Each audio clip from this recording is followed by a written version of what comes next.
Hi friends, ಎಲ್ಲರಿಗೂ ನಮಸ್ಕಾರ. ಇವತ್ತು ನಾನು ನಿಮ್ಗೆ ತೋರಿಸಿದ್ದೀನಿ ಆಲೂಗಡ್ಡೆ ಪಲ್ಯ ಮಾಡೋದು ಹೇಗೆ ಅಂತ. ಚೆನ್ನಾಗಿರುತ್ತೆ ಇದು ದೋಸೆಗೆಲ್ಲ. ಕುಕ್ಕರ್ಗೆ ಇಟ್ಕೊಂಡಿದ್ದೀನಿ ನೋಡಿ, ನೀರು ಹಾಕ್ಕೊಂಡಿದ್ದೀನಿ. ಅದಕ್ಕೆ 2 ಆಲೂಗಡ್ಡೆ ಹಾಕ್ತಾಯಿದ್ದೀನಿ ಮತ್ತು ಸ್ವಲ್ಪ ಉಪ್ಪು ಹಾಕ್ತಾಯಿದ್ದೀನಿ. ಉಪ್ಪು ಹಾಕ್ಬಿಟ್ಟು ಒಂದು 3 ವಿಸಿಲ್ ಕೂಗಿಸ್ಕೊಳ್ಳೋಣ. ಕೂಗಿಸ್ಕೊಂಡು ತಣ್ಣಗಾದ್ಮೇಲೆ ತೋರಿಸ್ತೀನಿ ನೋಡಿ ಆಲೂಗಡ್ಡೆ ಪಲ್ಯ ಮಾಡೋದು ಹೇಗೆ ಅಂತ. ನೋಡಿ 2 ವಿಸಿಲ್ ಕೂಗಿಸಿದ್ದೀನಿ. ಇದು ಬೆಂದಿದೆ ಆಲೂಗಡ್ಡೆ. ಸಿಪ್ಪೆ ತೆಗೆದ್ಬಿಟ್ಟು ಸ್ಮ್ಯಾಶ್ ಮಾಡ್ಕೊಳ್ಳೋಣ. ನೋಡಿ ಸ್ಮ್ಯಾಶ್ ಮಾಡ್ತಾ ಇದ್ದೀನಿ.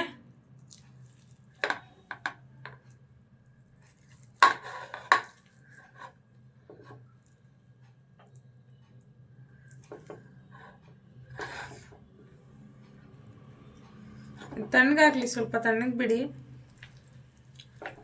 ಸುಡ್ತಾ ಇರುತ್ತಲ್ವಾ.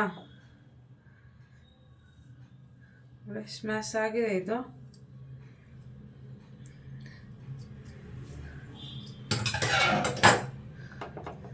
ಸೈಡ್ಗೆ ಇಟ್ಕೊಳ್ಳೋಣ. ಬಾಣಲಿ ಇಟ್ಕೊಂಡು ಒಗ್ಗರಣೆ ಹಾಕ್ಕೊಳ್ಳೋಣ.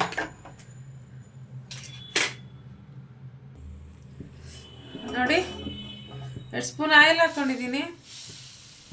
ಸಾಸಿವೆ ಹಾಕೊಳ್ಳೋಣ. ಇದಕ್ಕೆ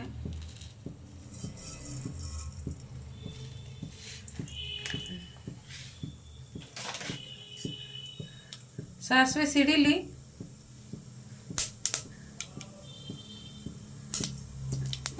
ಸಿಡಿತಾ ಇದೆ ನೋಡಿ. ಕಡಲೆಬೇಳೆ ಹಾಕೊಳ್ಳೋಣ ಇವಾಗ.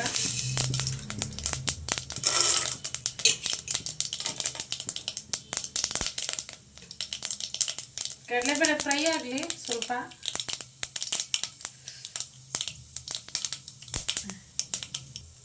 ನೋಡಿ ಕಡಲೆಬೇಳೆ ಫ್ರೈ ಆಗಿದೆ. ಈರುಳ್ಳಿ ಹಾಕ್ತಿದ್ದೀನಿ.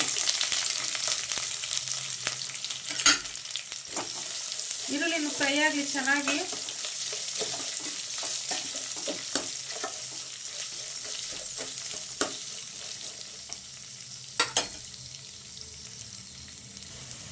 ನೋಡಿ ಈರುಳ್ಳಿ ಫ್ರೈ ಆಗ್ತೈತೆ. ಅದ್ರ ಜೊತೆಗೆ ಹಸಿಮೆಣಸಿನ್ಕಾಯಿ ಮತ್ತು ಕರ್ಬೇವಿನ ಸೊಪ್ಪು ಹಾಕೋಣ.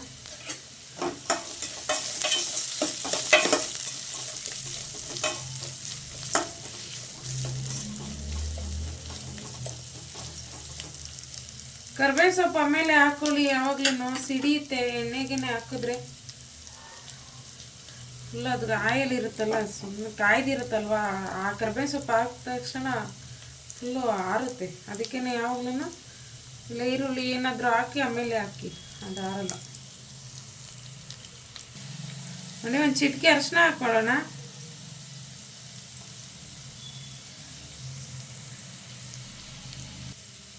ನೋಡಿ ರುಚಿಗೆ ತಕ್ಕಷ್ಟು ಉಪ್ಪು ಹಾಕ್ತಾ ಇದ್ದೀನಿ.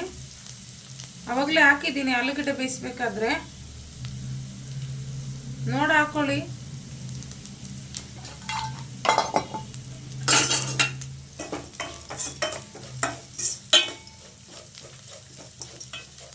ನೋಡಿ ಇದಾಗಿದೆ ಪಲ್ಯ ಇದು ಹಾಕೊಳ್ಳೋಣ. ಆಲೂಗಡ್ಡೆ ಬೇಯಿಸಿರೋದು.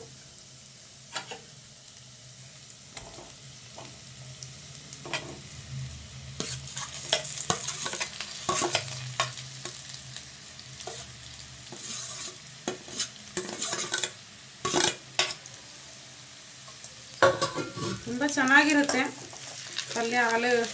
ದೋಸೆಗಂತೂ ಸೂಪರಾಗಿರುತ್ತೆ. ಚಪಾತಿಗಿಂತ ದೋಸೆಗೆ ಚೆನ್ನಾಗಿರುತ್ತೆ. ಸ್ವಲ್ಪ ಚಟ್ನಿ ಇದ್ಬಿಟ್ರೆ ಸೂಪರ್. ಎಲ್ಲ 2 ದೋಸೆ ತಿನ್ನೋರು 4 ದೋಸೆ ತಿಂತಾರೆ. ಯಾವಾಗಲೂ ಚಟ್ನಿನೇ ಮಾಡ್ತಾ ಇರ್ತೀವಲ್ಲ ಜಾಸ್ತಿ. ಒಂದ್ಸಲ ಈ ಥರನೂ ಟ್ರೈ ಮಾಡಿ. ಇದು ಈಸಿ ಇದೆ, ಜಾಸ್ತಿ ಕಷ್ಟನೂ ಇಲ್ಲ, ಏನಿಲ್ಲ ಅಲ್ಲ. ಮಕ್ಳಿಗಂತೂ ತುಂಬ ಇಷ್ಟ ಮಸಾಲೆ ದೋಸೆ. ಅದರಲ್ಲೆಲ್ಲ ಇದೆ ಜಾಸ್ತಿ ಮಕ್ಕಳು ತಿನ್ನೋದೇ ಮಸಾಲೆ ದೋಸೆ. ಮಕ್ಳಿಗೊಂದ್ಸಲ ಚೆನ್ನಾಗಿರುತ್ತೆ, ಒಂದ್ಸಲ ಟ್ರೈ ಮಾಡಿ. ನೋಡಿ ಇದಾಗಿದೆ. ಕೊತ್ತಂಬರಿ ಸೊಪ್ಪು ಹಾಕ್ತಾಯಿದ್ದೀನಿ ಸ್ವಲ್ಪ. ನೋಡಿ ಫ್ರೆಂಡ್ಸ್, ಬೇಕಂದರೆ ಸ್ವಲ್ಪ ತೆಂಗಿನಕಾಯಿ ತುರಿ ಹಾಕ್ತಾರೆ. ಒಬ್ಬೊಬ್ರು ಹಾಕ್ತಾರೆ, ಒಬ್ಬೊಬ್ರು ಹಾಕಲ್ಲ. ನಮ್ಮ ಮನೇಲಿ ಹಾಕ್ತೀವಿ, ಚೆನ್ನಾಗಿರುತ್ತೆ ಟೇಸ್ಟು. ಒಬ್ಬೊಬ್ರಿಗೆ ಇಷ್ಟ ಆಗಲ್ಲ. ಅಂದರೆ ಒಂದು ಸ್ವಲ್ಪ ಹಾಕಿ ನೋಡಿ, ಚೆನ್ನಾಗಿರುತ್ತೆ ತೆಂಗಿನಕಾಯಿ ತುರಿ ಲಾಸ್ಟ್.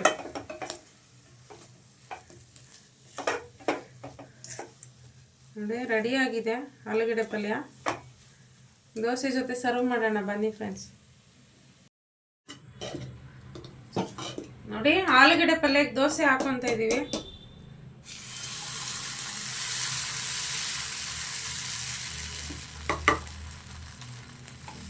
ದೋಸೆನೇ ಜಾಸ್ತಿ ಚೆನ್ನಾಗಿರೋದು ಅದಕ್ಕೆ, ಪಲ್ಯಕ್ಕೆ.